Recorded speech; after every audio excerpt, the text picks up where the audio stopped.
Olá, está começando mais um Química Sem Frescura e o episódio de hoje se chama Introdução à Química Orgânica, o primeiro episódio da série Conceitos Básicos de Química Orgânica. O estudo da química orgânica foi e continua sendo de grande importância para a evolução da humanidade. Sem ela, não teríamos tantos medicamentos, não teríamos descoberto tantos combustíveis, não teríamos descoberto tantos materiais como o plástico e a borracha, e até dificilmente compreenderíamos o funcionamento do nosso organismo. A química orgânica pode ser definida como a química que estuda os compostos de carbono, ou seja, os compostos que apresentam carbono como elemento principal na sua estrutura.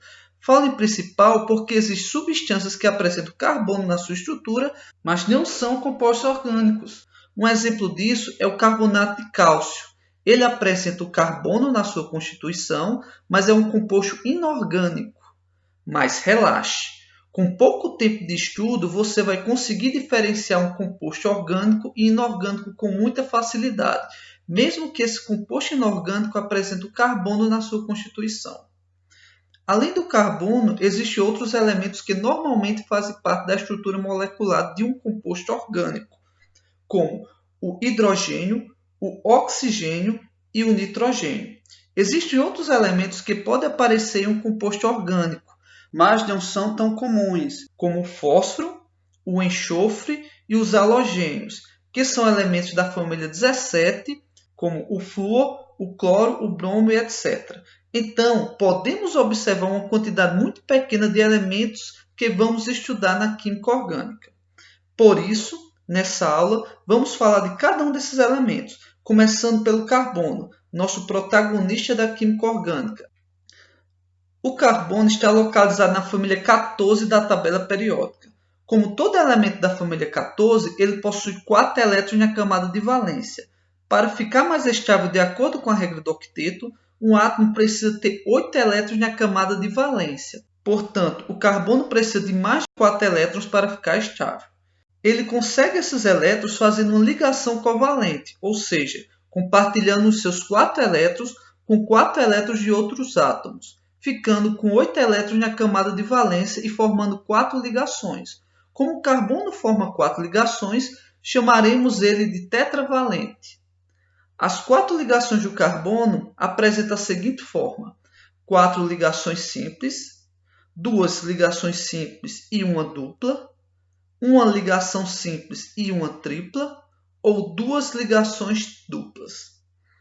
Usando essa mesma lógica, o nitrogênio está localizado na família 15 da tabela periódica, apresenta 5 elétrons na camada de valência, precisa ganhar 3 elétrons para ficar com seu octeto completo e, portanto, vai realizar 3 ligações, caracterizando como trivalente, sendo 3 ligações simples, uma ligação dupla e uma simples, ou uma ligação tripla.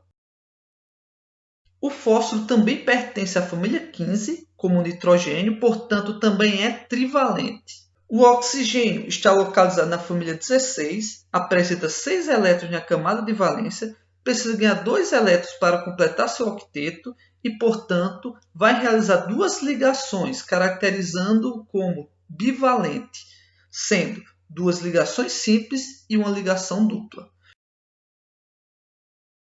O enxofre também é da família 16, portanto também será bivalente, assim como o oxigênio. Os halogênios se encontram na família 17, apresentam 7 elétrons na camada de valência, precisa ganhar um elétron, caracterizando-os como monovalentes, realizando apenas uma ligação simples.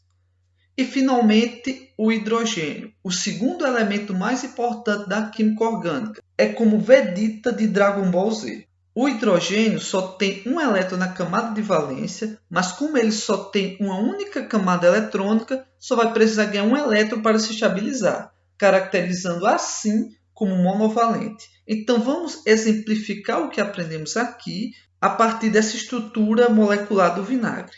Observe bem ela. Aqui temos um carbono fazendo 4 ligações simples.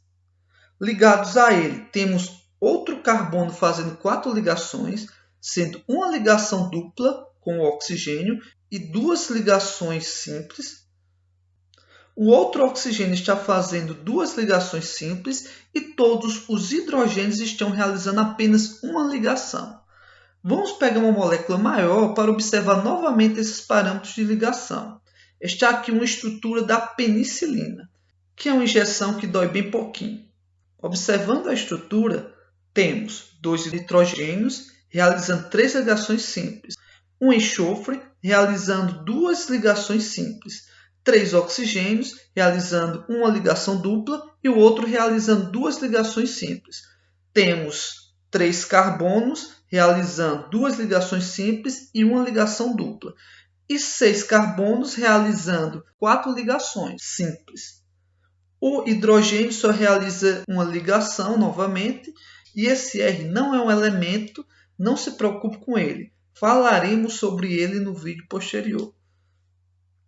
Esses padrões estruturais praticamente se repetem, por isso que com pouco tempo de estudo é suficiente para se familiarizar com as estruturas moleculares orgânicas que vamos chamar no próximo vídeo de cadeias. Isso é só, pessoal.